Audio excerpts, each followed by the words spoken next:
This is an interesting case of sacroiliac joint dysfunction in a young female who was in a pretty severe car wreck. The vehicle was T-boned, and that was in 2005. And she did find a chiropractor back east who was quite helpful. A lot of the other clinicians just didn't really seem to invest themselves in her presentation per the patient. But the chiropractor put on an SI belt, and it was immediately helpful. Now, she uses it on occasion when she's symptomatic, but then stops using it, stating that she's concerned that her muscles might get weak. But I think she hasn't worn it long enough to help develop stability. And many clients are given the diagnosis of sacroiliac joint dysfunction, sacroiliac hypermobility, and it's a false paradigm because almost everyone with low back pain or hip pain presents very similarly, and there's overlapping nerve supply and so on and so forth, such that it can be a very confusing road for some.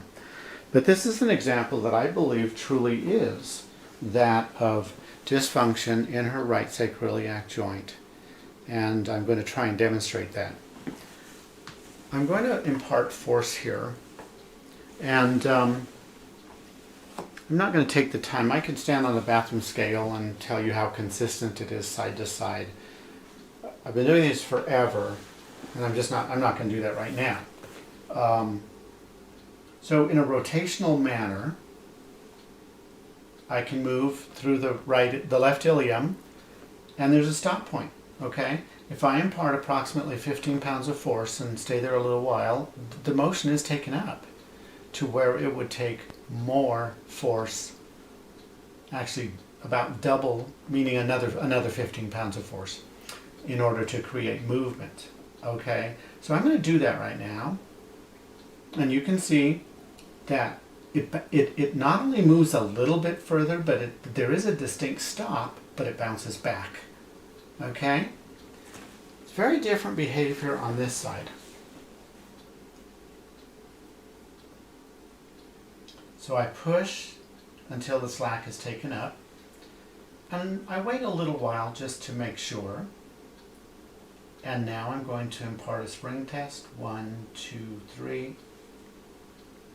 It doesn't recoil. Okay, I'll do that again. Take up the slack, spring it. It seems to almost stay there, and it slowly comes back into my hand. Spring, slowly comes back. So there's a distinct delay on the return. So she has a rotational hypermobility. And the data can get a little bit confusing. One might look at the landmarks and say, oh, it's an anterior ilium because this is more prominent than this side. But that, in truth, doesn't describe what's happening inside the joint. You cannot look at how the pelvis looks and then say, oh, it's inside your SI joint. It's been, disproven many, many times, but some clinicians just retain that old belief.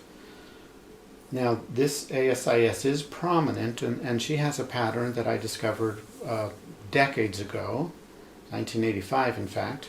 Lie on your stomach, please.